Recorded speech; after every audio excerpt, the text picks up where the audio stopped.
You let the kids drown. You didn't try to save your children.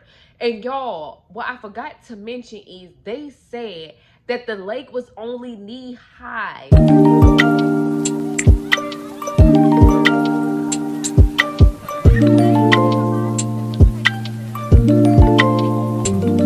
Hello everyone and welcome back to the channel. Today we have another story time, and this story time off the episode for my man. And let's get started on this story time. This story time, it pissed me off, y'all. Like, really pissed me off. I mean, it pissed me off.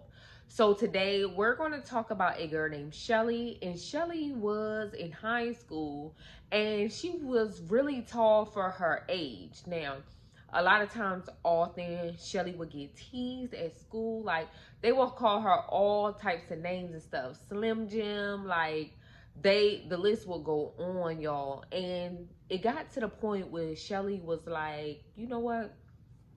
I'm getting teased too much. Like, school is just not for me. So she wound up dropping out. And she started hanging with, I'll say, like, a mediocre, bad crowd. Like, none of them went to school. None of them had anything going for themselves. And Shelly she fit right in. But the group she was hanging with loved her. Like, they loved her tall self. Like, they was her cup of tea. And so the boys loved her. So Shelly started putting herself out there and dating because, again, these people accepted that she was tall. They liked her. So off the bat, Shelly meets a guy. They wind up dating and everything, and they wind up having a child together. Like, everything happened really fast for Shelly in this new relationship. And just like that, after they had their child together, they wind up separating and not being with each other no more. Now, Shelly was a type of woman that, like, if you're not with her, you're not going to see your child. So she was not allowing her child to go with the dad. Eventually Shelly just started in her own little world, like, dating again, until the point where she had 2 more children. So now Shelly has 3 kids, and she's a single mom. And finally she get vouchers for, like, low income. So now she's living in low income with her 3 children. And Shelly worked at Piggly Wiggly or whatever, being a single mother, also working at a job and trying to take care of bills too. And we all know Piggly Wiggly don't pay much, but that's what she did, and that's what her job was. So she met a guy named Tony, and Tony, basically, Shelly thought he was handsome and she liked him. And they started getting to know each other. He started giving her these little sad stories about how he in the streets and how, like, nobody loved him. His mother was on crack, and how he basically raised himself ever since he was 12.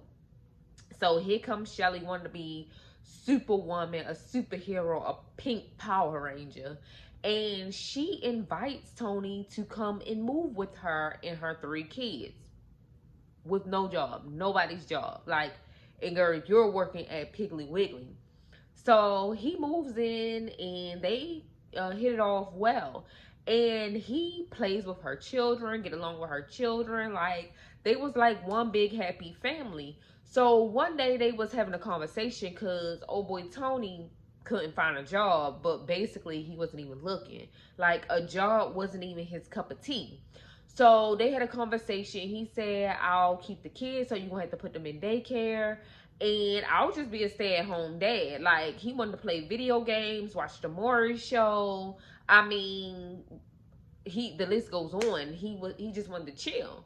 So the first day babysitting, like, it was a living nightmare. It did not go the way he wanted it to go. Like, he was yelling at kids, trying to make them sit down, all trying to watch his shows, all while throwing beds back. And so Shelly came home from work, and he was like, woo, honey, I'm tired. Like, I mean, feet kicked back, him drinking a couple of beers, and him watching the Maury show. And Shelly was like, you know what? I mean, if it's that hard, I can put the kids in daycare. Like, why? Why, ma'am? Why, Shelly? What he gonna do? So he was like, nah, nah, nah, nah, I got this, I got this. So she went to work, and one day she went to work, and basically Tony thought it was a good idea to threaten the kids, to scare them up a little bit so they can like calm down so he can watch his TV. So he get an idea to tell the kids, like scare them up, like come in. So they follow him to the kitchen. He cuts the oven on, and he was like, if y'all don't be quiet and listen, I'm gonna put y'all in the oven, and I'm gonna put y'all one by one in this oven. So he opens the oven and proceeds to like put one of the children in, and he said, y'all better chill out. Now, I don't know how this got back to the daddies of these children, but these children daddies wasn't having it. Two of the daddies were trying to now take Shelly to court to get their children because, baby, you're not going to roast my kids. Like, what's your problem? And they was upset because Shelly wouldn't do anything, and she was still with this bum. Like, no. So if I was the daddies, I would have went over there and beat the shit out of him, and then debo my kids, and then called the police. But you know, neither here nor there. I'm just watching.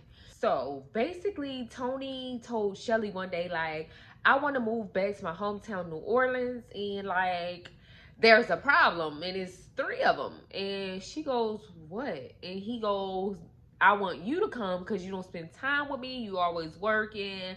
But them three little kids of yours, no. You gonna have to figure it out. So Shelly goes, okay, I'll call my mother and see will she take my kids. Ma'am. So she calls her mother, and her mother was like, I'll take the oldest, but I'm not taking all three. Like, the youngest ones need their mother. No, ma'am, all three need their mother, ma'am. So the mother agrees to take the oldest child.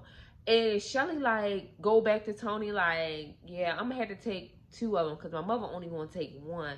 I really don't want to separate them, like, and so for some reason, Tony was like mad. Like, he was mad, but he really didn't show it to Shelly.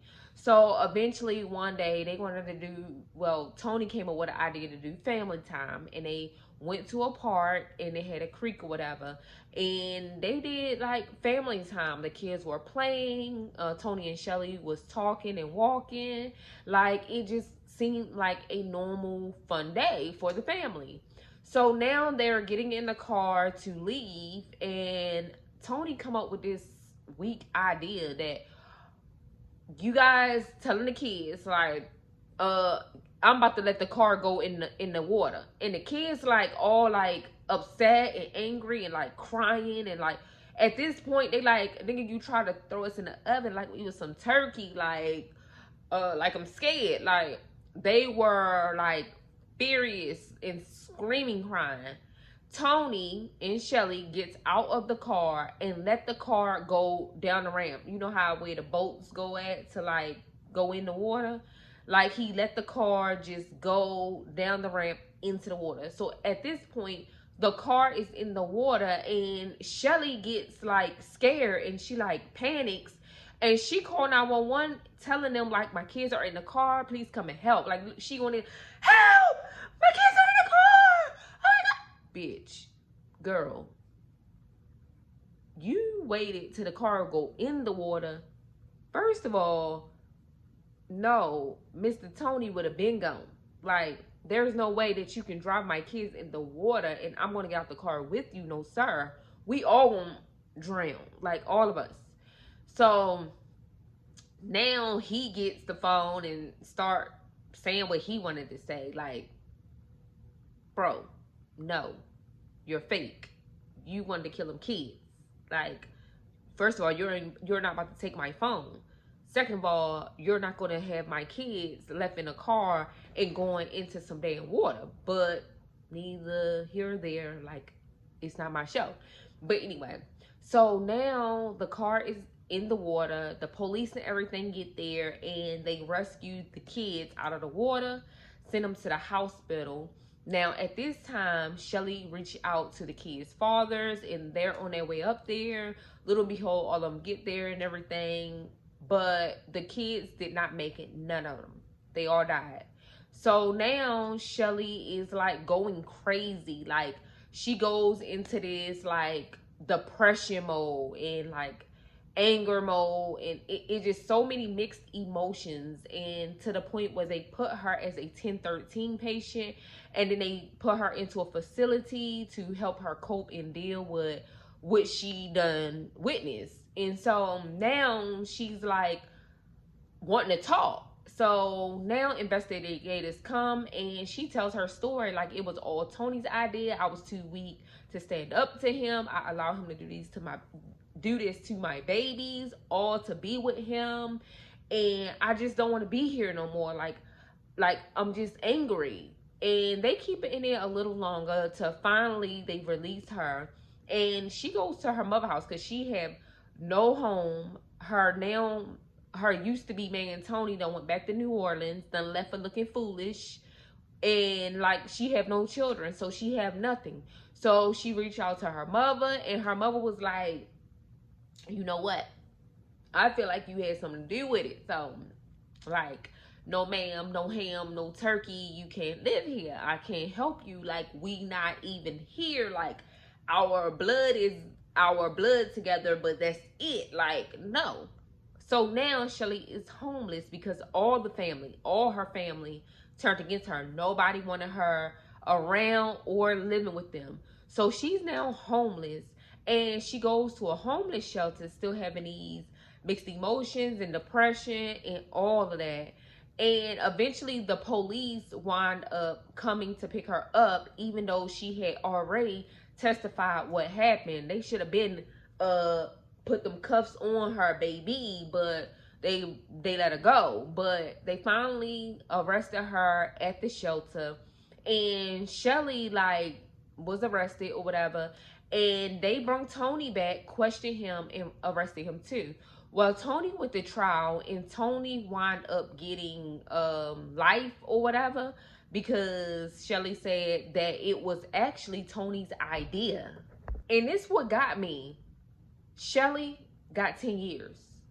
Like, some of these cases I don't even understand, but why did Shelly get 10 years for participating in killing her kids? Like, girl, you participated. You allowed it to happen. You got out the car. You let the car go into the lake.